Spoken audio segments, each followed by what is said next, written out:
বিশেষ প্রশিক্ষণের জন্য বাংলাদেশে আসা ২১টি দেশের সেনাবাহিনীর ৭৫ পদস্থ কর্মকর্তা সুন্দরবনের করমজল ভ্রমণে এসেছেন। বুধবার তারা করমজলে যান। বিশেষ প্রশিক্ষণে করমজলে আসা Pakistan, Malaysia, Indonesia, Africa, Kuwait, Qatar ও নেপাল সহ ২১টি দেশের সেনাবাহিনীর ৭৫ ঊর্ধ্বতন কর্মকর্তা রয়েছেন। এসব কর্মকর্তাদের কয়েকজনের সঙ্গে তাদের পরিবারের সদস্যরাও আছেন।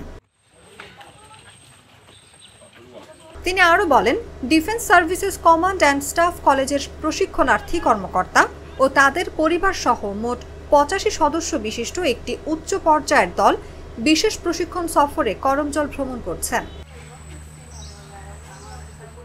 এসব কর্মকর্তার সফর উপলক্ষে প্রয়োজনীয় প্রস্তুতি গ্রহণের জন্য ২৯ সেপ্টেম্বর খুলনা নৌ অঞ্চলের অধিনায়কের পক্ষে লেফটেন্যান্ট কমান্ডার মোহাম্মদ মাহমুদুল হাসান সই করা একটি চিঠিও দেয়া হয়।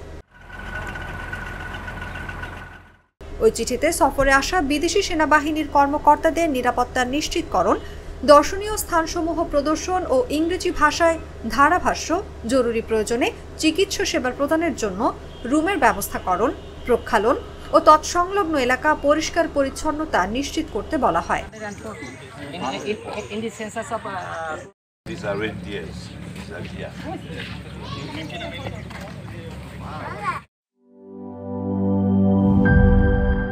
র‍্যাকটা তো অনেক সুন্দর। শুধু সুন্দরই না, মজবুতও।